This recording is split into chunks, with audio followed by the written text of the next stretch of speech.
다니엘 4장 28절로 37절까지의 말씀을 우리 함께 교독하겠습니다. 다니엘 4장 28절로 37절입니다. 이 모든 일이 다 나 느부갓네살 왕에게 임하였느니라. 12달이 지난 후에 내가 바벨론 왕궁 지붕에서 거닐세 나 왕이 말하여 이르되 이 큰 바벨론은 내가 능력과 권세로 건설하여 나의 도성으로 삼고 이것으로 내 위엄의 영광을 나타낸 것이 아니냐 하였더니 이 말이 아직도 나 왕의 입에 있을 때에 하늘에서 소리가 내려 이르되 느부갓네살 왕아 내게 말하니 나라의 왕이가 내게서 떠났느니라. 네가 사람에게서 쫓겨나서 들짐승과 함께 살면서 소처럼 풀을 먹을 것이요 이와 같이 7대를 지내서 지극히 높으신 이가 사람의 나라를 다스리시며 자기의 뜻대로 그것을 누구에게든지 주시는 줄을 알기까지 이르리라 하더라. 바로 그때에 이 일이 느부갓네살에게 응함으로 내가 사람에게 쫓겨나서 소처럼 풀을 먹으며 몸이 하늘 이슬에 젖고 머리털이 독수리 털과 같이 자랐고 손톱은 새 발톱같이 되었더라. 그 기한이 참에 나 느부갓네살이 하늘을 우러러 보았더니 내 총명이 다시 내게로 돌아온지라. 이에 내가 지극히 높으신 이에게 감사하며 영생하시는 이를 찬양하고 경배하였나니 그 권세는 영원한 권세요 그 나라는 대대에 이르리로다. 땅의 모든 사람들 없는 것 없이 군대에게든지 땅의 사람에게든지 그는 자기 뜻대로 행하시나니 내 손을 금하든지 혹시 이르기를 네가 무엇을 하느냐고 할 자가 아무도 없도다. 그때에 내 총명이 내게로 돌아왔고 또 내 나라의 영광에 대하여도 내 위엄과 광명이 내게로 돌아왔고 또 나의 모사들과 관원들이 내게 찾아오니 내가 내 나라에서 다시 세움을 받고 또 지극한 위세가 내게 더하였느니라. 그러므로 지금 나 느부갓네살은 하늘의 왕을 찬양하며 칭송하며 경배하노니 그의 일이 다 진실하고 그의 행하심이 의로우심으로 교만하게 행하는 자를 그가 능히 낮추심이라. 아멘. 예, 우리가 사무엘하를 이제 묵상을 마감하고 다니엘서가 시작이 되었습니다. 그래서 이 시간은 우리가 사무엘하를 좀 마무리하고요. 다니엘의 말씀을 또 잠시 살펴보려고 합니다. 사무엘하의 마지막 부분에 나타난 다윗 왕국의 모습, 오늘 두 가지를 좀 한번 살펴보려고 하는데요. 첫 번째는 여러 이스라엘의 북이스라엘 왕조들의 모습 속에서나 또는 남유다의 왕국에서 나타나는 그러한 여러 가지 이 역사의 기록들을 비교해 볼 때 정말 너무나 현저하게 뚜렷하게 차이가 나는 한 가지 분명한 모습이 있습니다. 그것은 바로 다윗 왕과 방불한 혁혁한 전공을 세운 장수들에 관한 기록입니다. 북이스라엘의 어느 왕조도 그런 뛰어난 장군들에 대한 기록이 남아있는 경우를 거의 보기가 어렵습니다. 남유다의 왕국들도 남유다는 그래도 신실하고 경건한 믿음의 사람들이 있지 않았습니까? 아사 왕이나 여호사밧 또는 히스기야나 요시야 같은 그런 믿음의 지도자들이 있었죠. 그런데 그들의 시대를 아무리 기록을 뒤져봐도 그렇게 탁월하고 위대한 다윗의 시대와 같은 용장들이 버티고 있었다라고 하는 그런 기록을 저는 기억하지 못합니다. 희한하게도 다윗의 시대에는 다윗과 같은 명장이 한두 사람이 아닙니다. 적어도 약 한 40명에 가까워요. 뛰어난 용사들, 전사들이 장군으로 이런 사람들이 군대를 이끌고 있었으니까. 그러니까 여러분 다윗 왕국의 그 군사력이 얼마나 막강하고 얼마나 대단했겠습니까? 다윗이 거인 골리앗을 쓰러뜨린 이후에 그럼에도 불구하고 거인족들의 명백은 완전히 끊어지지 않았습니다. 그래서 블레셋을 비롯한 가나안 땅에서 계속 골리앗과 같은 기골이 장대한 무시무시한 대적들이 계속 나오는 거죠. 예. 그런데 다윗은 이제 점점 나이가 들고 이제 쇠해져가고 있지 않습니까? 그런데 다윗의 뒤를 잇는 다윗과 같은 용맹한 전사가 약 40명이 포진하고 있는 거죠. 쉽게 말하면요. 이스라엘은 다윗이 한 사람이 아니고요. 40여 명의 다윗이 있는 거예요. 골리앗을 쓰러뜨렸던 그런 위대하고 용맹한 전사들이 40명이 장군이 돼서 모든 군대를 이끌고 있었다. 대단하죠. 그러니까 그 작은 나라가 그렇게 주변의 모든 나라들을 다 평정할 수 있는 그런 정말 승리의 시대를 구가할 수가 있었던 거죠. 그런데 이것은 군사적인 차원에서만이 아닙니다.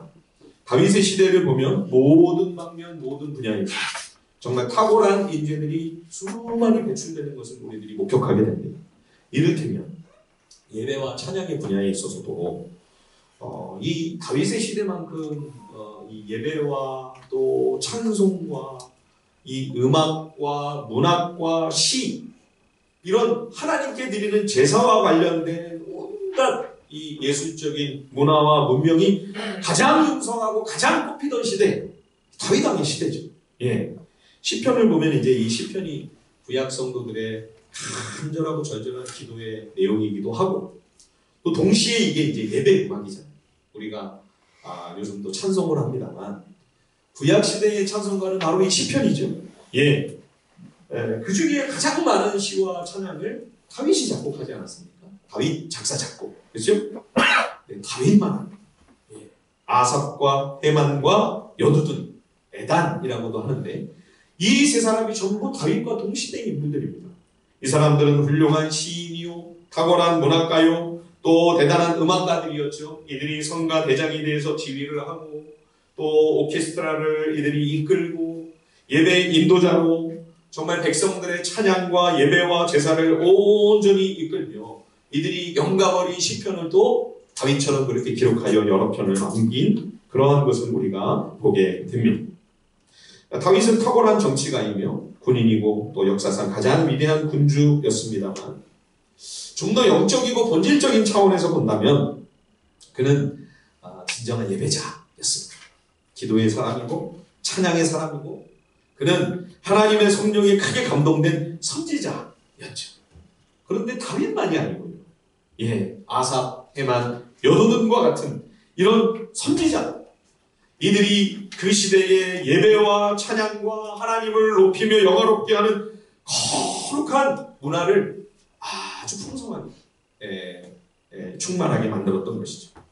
이렇게 다윗 왕국이 이스라엘 역사에서 모든 면에 군사적으로나 외교적인 차원이나 또 경제적으로도 가장 부강한 최고의 절정기를 이루게 되죠.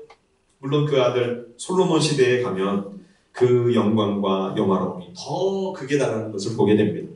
약 40년의 세월 전쟁 한 번 없이 그 조그만한 이스라엘이 근동에서 가장 큰 영향력을 가진 그런 정말 위대한 시대, 빛나는 시대가 다윗과 솔로몬의 시대였죠. 그런데 그 솔로몬의 화려한 영광의 기틀을 만들어준 사람이 바로 다윗이죠. 예, 다윗 왕 때에 이르러 이스라엘은 사사시대의 어두운 그늘에서 비로소 벗어나게 됩니다. 이스라엘 역사상 전무후무한 전성기를 이룬 시대. 이때가 다윗 왕국의 역사였습니다. 그런데 그 다윗 왕국이 그토록 강대한 나라가 될 수 있는 힘이 어디에서 왔는가? 사무엘 하는 그것을 사람을 키운 인물을 남긴 다윗 왕국의 위대함이다 라고 말씀해 주고 있습니다. 다윗 왕국의 뛰어난 성공은 다른 데 있지 않았습니다. 인재를 길러내고 사람을 남긴 것, 다윗 시대의 모든 잠재력과 그 모든 힘과 능력은 바로 거기서 비롯된 것이죠. 예, 다윗은 하나님을 위해 성전을 정말 간절히 짓고 싶었죠.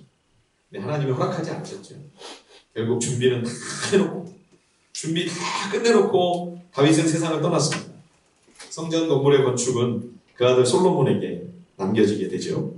솔로몬은 화려하고 영화로운 정말 아름다운 성전을 건축하여 그 대단한 건물을 남기게 됩니다. 그런데 여러분, 솔로몬 시대 이후 이스라엘, 북이스라엘과 남유다 왕국으로 분열되죠. 예. 우리나라처럼 지금 우리 민족처럼 나라가 분단이 되고 말았습니다. 예. 다윗은 그토록 바라고 원하던 성전 건물을 남기지는 못했습니다. 그러나 그는 더 탁월하고 위대한 믿음의 사람들을 키워내고 사람을 남겼습니다. 솔로몬은 건물들을 남겼지만 다윗은 사람을 남겼어요. 곳곳에 준비된 하나님의 사람들을 키우고 세우고 그래서 그 힘으로 다윗의 시대만 아니라 그 아들의 시대까지 사실은 그 힘으로 유지되고 지탱하고 버틸 수 있었던 것이죠. 다윗의 시대를 이렇게 우리가 정리하면서 우리는 과연 이 시대의 교회를 통해 무엇을 남겨야 할 것인지를 또 한 번 생각하게 됩니다. 창세기의 기록을 보면요, 처음부터 사람들이 자기들만의 아성을 쌓고 힘있고 실력 있는 그런 사람들끼리 모여서 자신들만의 세계, 그들만의 리그를 만들어 견고하고 높은 성을 쌓는 일들을 자꾸만 시도하는데 하나님이 그걸 굉장히 미워하시죠. 굉장히 하나님 싫어하세요. 그런데 타락한 죄인들은 온 땅에 두루 흩어져 생육하고 번성하라 하시는 하나님의 명령을 순종하려고 하지 않습니다. 창세기 11장의 그 바벨탑 사건을 보면 사람들이 하나님의 뜻을 거슬러 보이는 거예요. 우리끼리 큰 성을 견고하게 쌓고 인간의 왕국, 우리의 탐욕을 이루기 위한 사람의 나라를 만들어서 도시를 만들고 그 도시가 어떤 영성과 어떤 성격을 가진 그런 그 도시의 성격을 상징적으로 보여주는 높은 대를 쌓고 하늘 끝까지 닿게 해서 우리의 이름, 우리의 영광을 나타내고 우리가 흩어지지 말자. 하나님이 주신 그 모든 생명과 은혜와 사랑을 두루 펼치고 베풀고 나누기보다 우리끼리만 잘 먹고 잘 살자. 대다수의 많은 이웃들이 굶어 죽든 말든 그들은 고생을 하고 고난을 당하든 말든 우리끼리만 배부르고 우리끼리만 든든하면 된다. 하나님이 그런 악한 시도를 다 물리쳐버리시고 전부 흩어버리죠. 하도 안 흩어지려고 하니까 말까지 전부 다 혼란하게 하나님이 만드셔서 할 수 없이 온 땅에 두루 퍼지게 되죠. 온 땅에 두루 흩어져 생육하고 번성하라. 자식을 많이 낳아서 인구수를 많이 늘려야 된다. 그런 이야기입니까? 물론 그런 의미가 전혀 없지는 않습니다. 자녀들을 낳아서 양육하기가 너무 힘들고 그래서 그런 짐을 안 지려고 하는 그런 이 시대의 분위기이지요. 그 현실적인 고충을 저도 모르지 않습니다. 그게 얼마나 만만치 않은 일임을 누구보다 제가 잘 알기에 저는 우리 다음 세대를 향해 무조건 그냥 무대뽀로 무지막지하게 많이 그냥 낳기만 해라. 셋이고 넷이고 그냥 막 낳아서 많이 길러야 된다. 제가 그렇게 얘기 잘 안 하죠. 그죠? 저도 자녀가 넷입니다만 그렇다고 제가 우리 젊은 세대들에게 나처럼 많이 낳아서 길러야 된다. 그렇게 얘기를 쉽게 못하겠어요. 요즘 시대가 또 세상이 달라졌기 때문에. 그러나 여러분, 제가 한 가지는 분명하게 말씀드릴 수 있어요. 하나만 말씀드릴게요. 자녀는요, 하나님의 소유입니다. 내 새끼, 내 자식 이전에 하나님의 아들이고 하나님의 딸입니다. 그래서 우리가 키우고 내가 생고생해서 내가 벌어서 먹이고 입히고 양육하고 기르고 하는 것 같지만 여러분 아닙니다. 하나님이 기르고 계십니다. 하나님이 양육해 주세요. 자녀 한 사람 양육하는데 요즘 얼마나 많은 비용이 드는지 아십니까? 수억씩 들어간다고 그러잖아요. 그러니 어떻게 자녀를 많이 낳습니까? 그렇게 이야기를 합니다. 그러나 여러분 몇십억, 몇백억이 든다고 해도요. 하나님의 아들, 하나님의 딸은 하나님 아버지께서 책임지십니다. 하늘 아버지께서 먹이시고 입히시고 친히 그들을 기르시고 양육하십니다. 그러므로 여러분 너무 앞서서 걱정하지 마십시오. 너무 앞서서 염려하지 마십시오. 하나님이 기뻐하시는 것 같다. 여러분들의 마음에 부담을 주시고 하나님의 뜻인 것 같다 하는 생각이 꼭 드시거나 감사함으로 받으실 수 있기를 주님의 이름으로 축원합니다. 우리 다음 세대, 우리 교회의 젊은 세대와 청년들을 축복합니다. 하나님께서 은혜를 주셔서 여러분들이 아름다운 믿음의 가정을 이루고 그 경건하고 신실한 가정에서 주님이 귀한 생명을 많이 주시기를 기도하고 축복합니다. 생육하고 번성하라. 옛날 이야기가 아니고요. 지금도 또 앞으로 오고 오는 세대에까지 하나님의 거룩하고 선하신 뜻입니다. 생육하고 번성하라. 그러나 여러분 이 생육하고 번성하라고 하는 것은 단지 애를 많이 낳아서 많이 길러라 그 뜻만 있는 것은 아닙니다. 그거는 한 작은 일부분이에요. 사실은 이 말씀은 우리 모든 성도에게 주시는 말씀입니다. 남성이든 여성, 젊은 세대, 아이를 낳아서 기를 수 있는 젊은 세대만이 아니고요. 우리 모든 신자에게 생명을 낳고 그 생명을 기르고 양육해야 된다. 예, 모든 믿음의 사람들에게 주시는 하나님의 거룩한 사명입니다. 생육하라. 영혼을 낳아야 된다는 거죠. 믿음의 사람들은 새 생명을 건지고 영혼을 살리고 구원하는 그런 구원과 생명의 통로가 되어야 된다는 것입니다. 지상명령입니다. 예. 그리고 번성하라. 번성하라는 것은 번영해라, 성공하라 이런 뜻이 아니고요. 이게 영어로 하면 멀티플라이입니다. 멀티플라이. 예, 배가시켜라. 생명을 낳아 배가가 되어야 된다. 교회가, 신자가, 성도가 영혼을 건지고 그래서 구원받는 하나님의 백성의 수가 점점 더 늘어날 수 있도록 영혼을 건지고 영혼을 양육시켜 배가시키는 그런 하나님의 귀한 사명을 감당하라고 하는 우리를 향한 하나님의 지상명령이 생육하고 번성하라. 예, 처음 우리 교회가 설립되었을 때 7년 전이지, 한 달 뒤에 우리가 그죠? 12월 13일 날 이곳에 와서 약 한 30여 명의 성도들이 이 자리에서 예배를 시작을 했죠.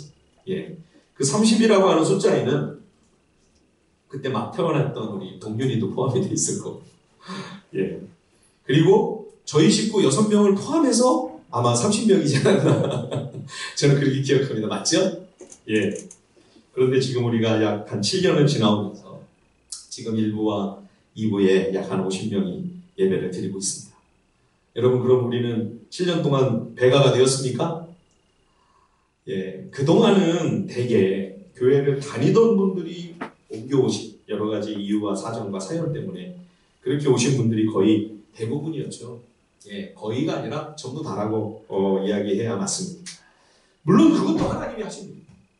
또 너무나 감사하고 하나님이 보내주셔서 이제까지 우리가 여기까지 온 거죠. 그러나 여러분, 이제는 정말로 우리가 생육하고 번성하라고 하는 하나님의 이 명령을 더 깊이 가슴에 새길 때가 되었습니다. 그래서 우리가 이번 12월 11일 설립 7주년 감사 예배에 교회를 다니다가 정지하고 중지하고 멈추고 있는, 쉬고 있는 그런 분들이나 가난한 성도들이죠. 또는 전혀 교회를 안 다녔던, 예수님과 아무 상관이 없고 전혀 예수님도 모르고 교회도 다니고 있지 않았던 그 한 분을 주님 앞에 모시고 좀 나오자. 예, 기도하고 있습니다. 날짜도 참 좋아요. 12월 11일. 예, 일일이죠.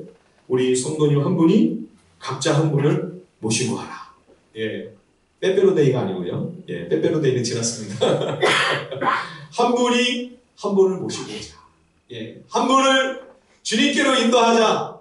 한 영혼을 그래도 내가 주님께로 이끌고 안내해야 되지 않겠나? 그죠? 이 부담을 가지라는 거예요. 예, 한 성도가 한 영혼을, 우리 신자 한 사람이 한 생명을 주께로 잘 모시고 가야 된다고 하는 이 부담을 가지고 한 분을 잘 섬기며 사랑하며 기도하면서 주님께로 이끌. 이번 기회가 아니라 할지라도 언제든지, 예, 우리의 마음에 그거를 늘 부담을 가지고 기도하면서 섬기면서 사랑을 베풀면서 한 영혼을 정말 구원할 수 있는 소중한 계기가 되었으면 좋겠습니다. 그래서 진정한 배가, 이제는 정말 믿지 않는, 주님을 전혀 모르고 생명과 구원에서 완전히 바깥에 있는 그런 분들을 주님께로 이끄는 일들을 우리가 소원으로 삼고 그런 일을 시작해야 될 때가 되지 않았는가. 예, 교회 설립 7주년을 계기로 우리가 이 일을 모두 함께 마음에 두고 같이 주님 앞에서 기도하며 힘과 정성을 모아야 하겠습니다. 하나님은 교회도 바벨탑처럼 한 군데 모여 높은 아성을 쌓지 못하게 하시고요, 교회도 흩으셨습니다. 그렇죠? 여러분, 초대교회 예루살렘에서 사도행전 2장에 큰 엄청난 부흥이 일어나가지고 하루에 3,000명이 돌아오고 5,000명이 돌아오고, 예, 예루살렘 교회에 아마 수만 명이 모여있는 메가처치가 아니었겠습니까? 최초의 메가처치죠. 근데 하나님이 스데반의 핍박을 일으키셔서 예루살렘 교회를 다 흩어버리십니다. 예루살렘뿐만 아니라 거기에만 안주하지 말고, 거기에만 높은 바벨탑 같은 성을 쌓지 말고, 예, 이제 유대로 흩어져서 심지어 사마리아에까지 나아가 복음을 증거하며 뿐만 아니라 이제는 안디옥, 소아시아, 그리고 더 나아가 유럽까지. 바울은 감옥에 있는데도, 복음 전하다 감옥에 있는데도 그 당시에 땅끝이라고 사람들이 생각했던 스페인까지 내가 가야 된다. 주님이 땅끝까지 가서 복음을 증거하라고 하셨습니다. 내가 거기까지 가서 복음을 전하고 죽어야 된다.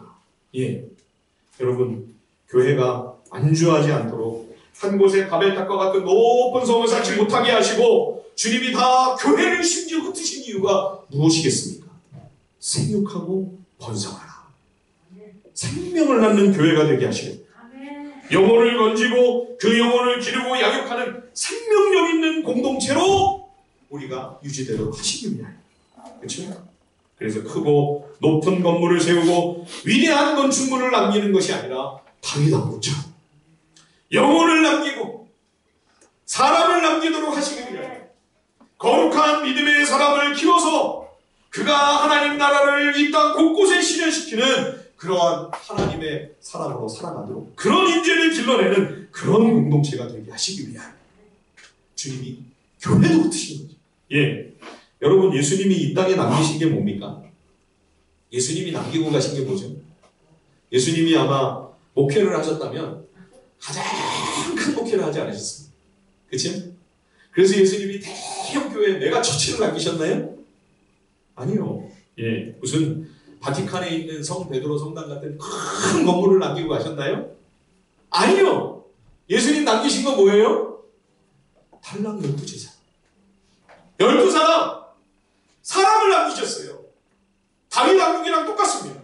그렇죠? 그런데 이 12명의 제자들이 얼마 안 가서 세상을 완전히 뒤집어 놓잖아요. 세상 역사를 완전히 바꿔놓지 않습니까? 여러분, 바울이 뭘 남겼죠? 사도 바울은 과연 무엇을 남겼습니까? 예수님 다음으로 목회를 크게 한다면 누가 제일 유력하겠습니까? 사도 바울이 아닐까요? 그죠? 사도 바울이 거대한 교회를 남겼나요?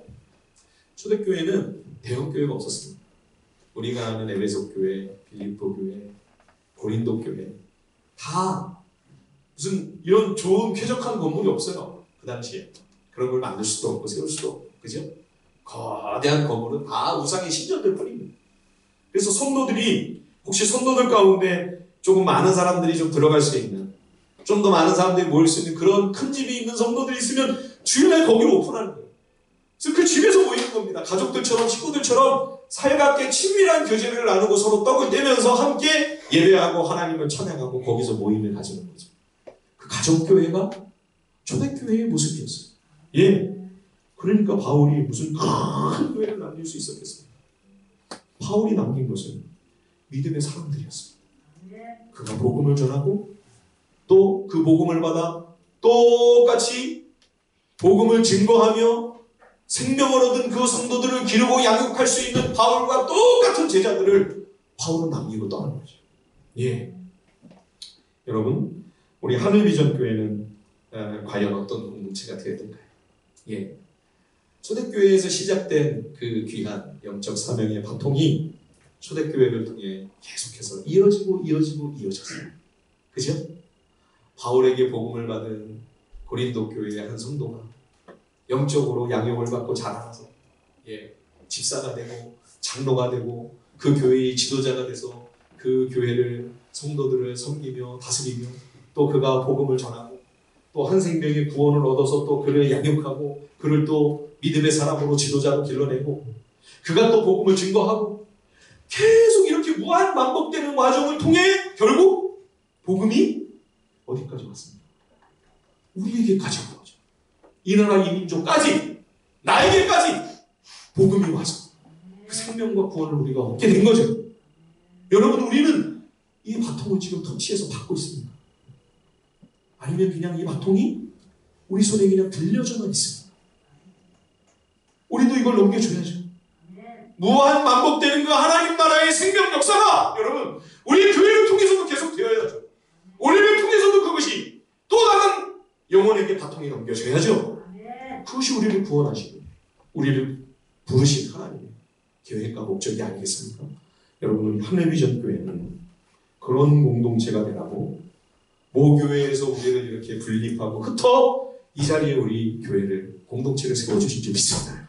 예, 그 사명을 우리가 잘 이제 더욱더 충성스럽게 감당하는 그런 소중한 계기가 되는 이번 7주년이 되기를 간절히 소망하고 기도합니다. 예, 자, 그런데요, 다윗 왕국의 맨 마지막 기록이 안타깝게도 또 한 번 다윗의 범죄와 그에 대한 징계에 관한 역사라는 것입니다. 이 부분이 참 의구심이 듭니다. 다윗 왕국 정도면 이스라엘 역사에 가장 잘 나가는 최고 정석입니다. 예, 우리나라도 용비어천가가 있잖아요. 그렇죠? 그러면 다윗의 시대의 그 모든 역사에 대한 기록도 좀 더 멋지게 그럴듯하게 아름답게 잘 미사용으로 포장이 될 법도 한데 성경은 있는 그대로 보여줍니다. 다윗의 실수와 그의 참담한 실패와 그 부끄러운 모든 역사들의 기록을 다 낱낱이 보여주고 하나님이 신랄하게 진노하시며 책망하시며 꾸짖고 채찍질하신 것까지 다 빠짐없이 우리에게 낱낱이 보여주고 있습니다. 그래서 여러분, 성경은 믿을 만한 책입니다. 하나님의 진리의 말씀으로 우리가 신뢰하고 이 말씀 속에서 생명과 영원한 양식을 우리가 얼마든지 공급받을 수 있는 것이죠. 그러나 아무리 그렇다고 해도 어떻게 다윗에 대한 마지막 역사의 기록이 인구조사 제한인가? 예? 참 너무 아쉬움과 안타까움이 있는 거예요. 예. 그리고 인구조사는 다윗이 명령했는데 전염병으로 죽은 거는 누구예요? 백성들이 죽었어요. 예. 다윗 왕국이 전성기에 이르게 되고 모든 것이 평화롭고 편안한 시대가 되니까요, 다윗 왕만 마음이 높아진 게 아니에요. 신하들과 백성 한 사람 한 사람에게 이르기까지 모두가 다 하나님의 은혜에 대한 감사와 감격은 조금씩 사라집니다. 이스라엘의 이 높아진 국제적인 위상과 강대국을 그야말로 이루게 된 이 놀라운 성취에 도취되어 다 오만하고 교만한 마음을 품고 있었던 거죠. 그때 이 사건이 벌어지게 됩니다. 인구조사 제한은 단지 왕 한 사람의 실수와 범죄에 대한 책망이 아닙니다. 마음이 다 함께 높아져 영적으로 거만하게 된 이스라엘 공동체 전체를 향한 하나님의 깨우치심과 일깨움이었던 거죠. 지도자 다윗이 하나님의 긍휼과 자비를 구하며 예루살렘 시온 위에 그 오르난의 타작마당을 사서 하나님 앞에 제사를 드리기 시작합니다. 하나님께서 범죄한 왕과 백성을 용서하시고 다시 은총을 내려주시죠. 여러분, 그런데 이 자리가 놀랍게도 창세기에서 아브라함이 그 아들 이삭을 바치라고 하는 그 하나님의 명령에 순종하여 그 아들을 드리려고 번제로 제물로 드리려고 했으나 하나님이 멈추서게 하시고 이삭 대신에 하나님이 준비하신 그 어린 순양으로 제물을 바치게 하셨던 그 모리아산 똑같은 장소다. 예. 그래서 나중에 솔로몬이 예루살렘 성전을 여기에 세운 거예요. 예. 하나님이 이삭 대신 어린 양을 바치게 하신 거예요. 다윗과 온 이스라엘의 그 교만한 악한 범죄에 대한 하나님의 진노로 온 이스라엘이 망할 수밖에 없었을 그때에 제물이 피를 흘려 그 죄를 대신 뒤집었습니다. 다윗과 온 백성의 죄를 사하시는 하나님의 은혜가 흘렀던 바로 그 자리에 예루살렘 성전이 세워져서 그 백성의 끊임없이 저질러지는 죄와 악에도 불구하고 장차 오실 예수 그리스도를 상징하는 그 제물의 희생과 그 피로 말미암아 하나님이 한없는 긍휼과 자비를 베풀어 주신다. 그게 예루살렘 성전이죠. 예. 사무엘 사가의 역사 기록을 통해서 우리가 단지 다윗이라고 하는 이 한 인물의 위대함과 탁월함을 주목하는 데서 그치지 말라 말씀하신 거예요. 다윗이 얼마나 우리와 성전이 같은 연약한 죄인이며 얼마나 한량없이 부족하고 모자란 그런 악한 인생이었는가. 예. 마지막까지도 또 한 번 이렇게 오만한 마음 때문에 하나님의 은혜가 아니었다면 자신과 온 나라가 순식간에 진노와 재앙으로 떨어질 뻔하지 않았습니까? 그러므로 다윗 시대의 그 모든 찬란한 업적, 그 우수한 치적들은 하나님이 끊임없이 베풀어 주시는 그 무한한 은혜, 위대한 은총에 서 있는 결과물들이다. 예.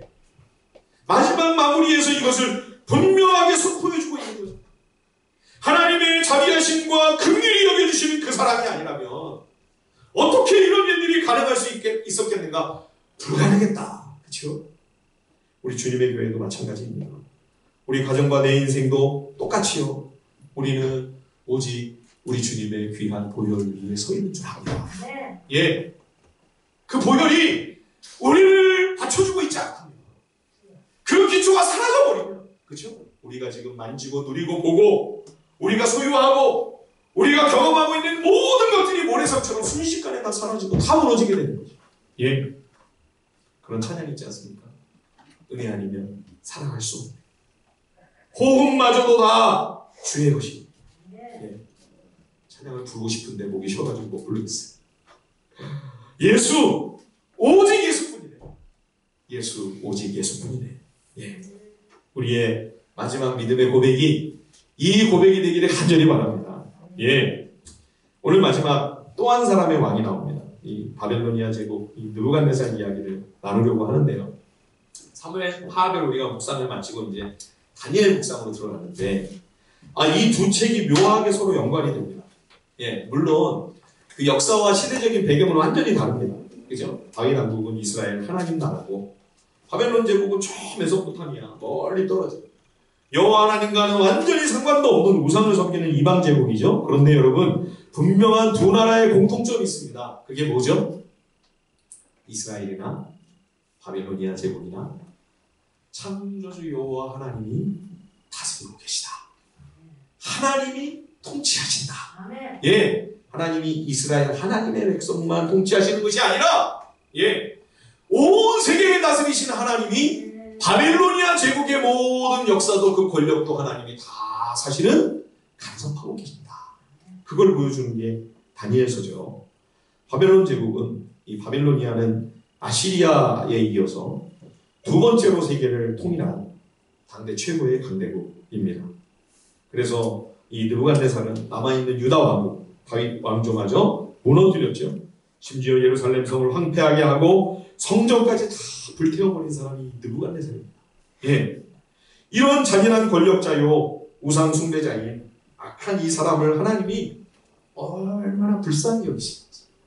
예, 다니엘 1장에서 4장까지는 어떻게 보면 느부갓네살을 긍휼히 여기시는 하나님의 사랑이에요. 예, 느부갓네살의 간증집이라고 해도 과언이 아닐 정도입니다. 이방 왕들 가운데, 이방 군주들 가운데 이렇게 하나님의 풍성한 계시와 은혜와 하나님의 놀라운 역사들을 많이 듣고 보고 목격한 사람이 과연 또 있을까? 그 정도로 하나님의 은총을 막 쏟아 부어주셨어요. 예, 다니엘 2장에서 그가 첫 번째로 꾼 꿈에서 하나님이 온 세계 역사를 다스리시고 통치하시고 하나님이 주권자이시며 하나님이 주관자이시다. 그걸 보여주죠. 예, 느부갓네살이 자다가 꿈을 꿨는데 거대한 신상이 나타납니다. 예, 머리는 황금이고 가슴과 이 팔은 다 은이고 또 배와 넓적다리는 노시고 그 다리는 강철이고요.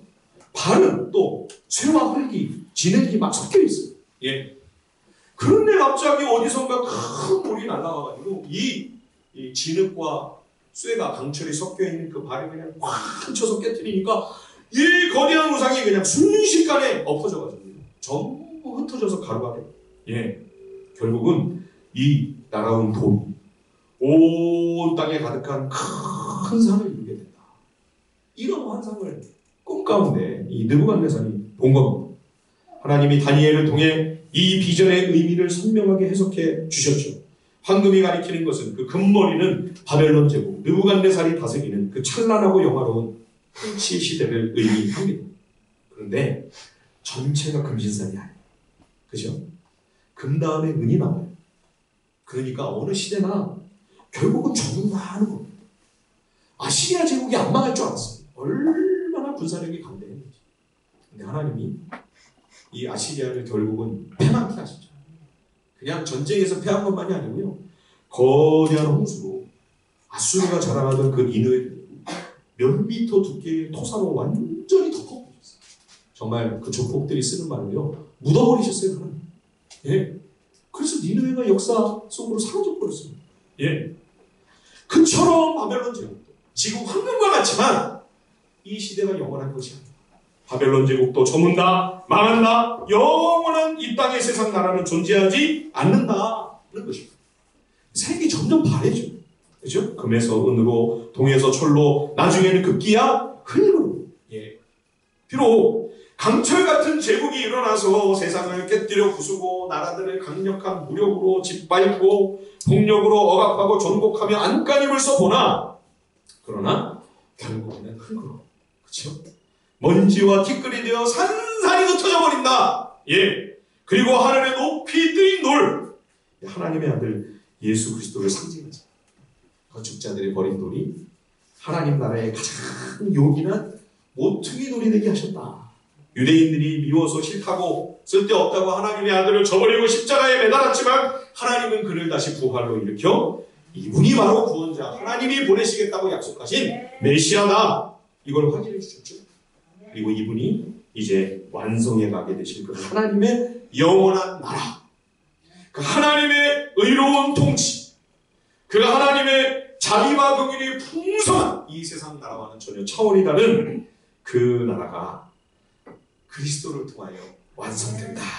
예, 이런 놀라운 계시를 이 이방 왕에게 보여주신 거예요. 하나님의 역사를 어떤 방향으로 이끌고 가실 것인지를 이 그림 하나로, 이 환상, 이 비전 한 장면으로 다 보여주신 거예요. 그리고 그것을 다 해석을 해주고. 그런데도 느부갓네살이 막 다니엘 앞에 절을 하고 난리를 치더니 바로 3장에 가면 무슨 일이 벌어집니까? 거대한 금신상을 만들어요. 이 신상은 금은 동철이 아니고요. 금으로 전부 덕칠을 해놨어요.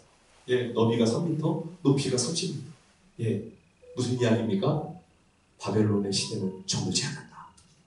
느부갓네살의 통치는 영원히 해야 된다. 그래서 이것을 이 우상에게 모든 전 바벨론의 국민들이 다 빌고 또 빌도록, 그래서 다니엘과 친구들까지 다 이 금신상에게 절하라는 거 아니에요? 예. 느부갓네살의 이 미련하고 어리석은 모습은요, 오늘 우리의 모습과 별반 다르지 않습니다. 우리도 하나님의 말씀을 통해 하나님이 행하시고 계시는 모든 일들을 아무리 이야기를 듣고 또 이렇게 교훈을 받고 해도 막상 삶의 현실에 부딪히면 어떻게 돼요?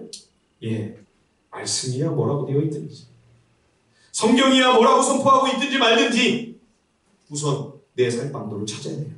수단 방법 가리지 아니하고 내가 살아남을 수 있는 길을 찾아야 되겠다.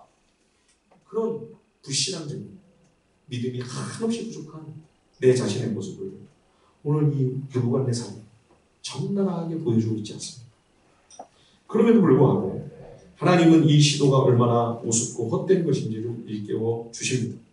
또 계속해서 그가 오만한 마음으로 방자에 행할 때에는 하나님이 어떠한 환난과 징계를 내리실 것까지 또 한 번 꿈을 통해 환상을 보여주시며 다니엘을 통해 분명하게 경고를 해주시죠.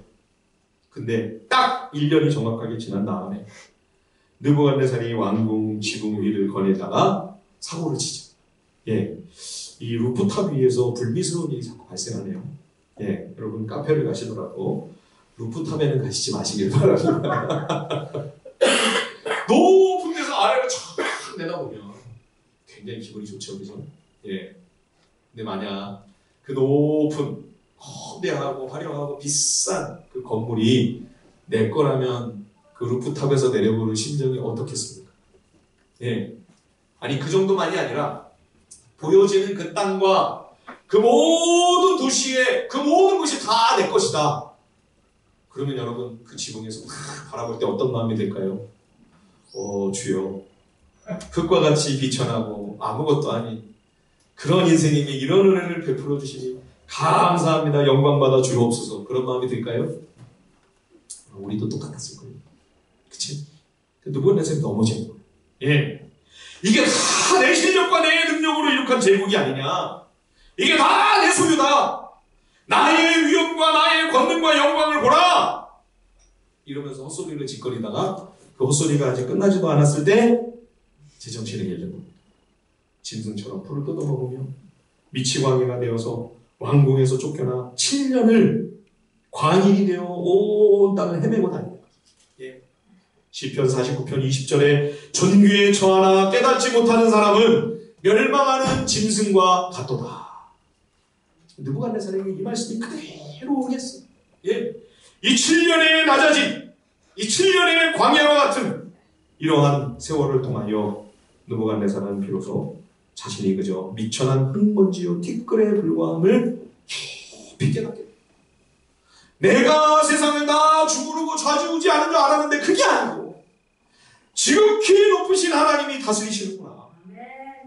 지극히 높으신 그 하나님 여호와가 통치하시고 그분이 세우시면 비천한 나도 높아지는 것이고 내가 아무리 잘 나간다고 큰소리 쳐도 하나님이 패하시면 날개가 꺾여서 추락하는 것이고 지극히 높으신 이가 다스리시며 이 7년의 과정을 통해 비로소 이걸 깨닫는 거예요. 낮아지고 광야로 내려가서 짐승처럼 머리는 다 독수리 털같이 자라. 이 손발톱은 다 새의 손발톱까지 된 그러한 지경까지 떨어졌을 때 비로소 그걸 깨닫게 되는 거죠. 그런데 하나님이 기적과 같은 은혜를 베푸십니다. 예. 이 느부갓네살의 큰 나무에 비유하셨잖아요. 그 큰 나무가 얼마나 높이 하늘에 닿았는지 땅 끝에서도 이 나무가 다 보인다. 그죠? 하나님이 순식간에 이 나무를 베어버리라고 하셨는데 이게 하나님의 은총이에요. 뿌리를 다 뿌리째 뽑아버리라고 하지 않으시고 그루터기를 남겨놔라 하셨어요. 그루터기를 남겨놔라. 그래서 이 7년 동안 느부갓네살이 낮아짐 가운데 그 징계와 환난 속에 하나님의 지극히 높으심을 깊이 깨닫고 그가 각성하게 되었을 때 하나님이 다시 회복시켜 주시는 인생을 다루시는 하나님의 손길, 이 느부갓네살의 인생의 과정, 이 모든 역사의 과정을 통해 나타납니다. 그렇죠? 하나님이 이스라엘 다스리실 때도 이스라엘을 어떻게 이끄십니까?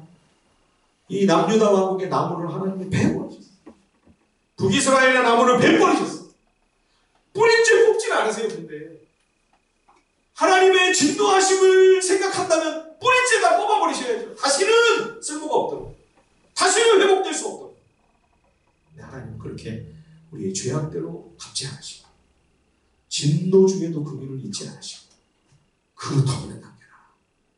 그래서 느부갓네살이 7년의 환난을 겪은 것처럼 이스라엘도 70년 포로 생활을 통해 하나님 이스라엘을 낮추셔서 그 마음이 겸비케 되었을 때 다시 하나님의 백성들을 회복시켜 주시죠.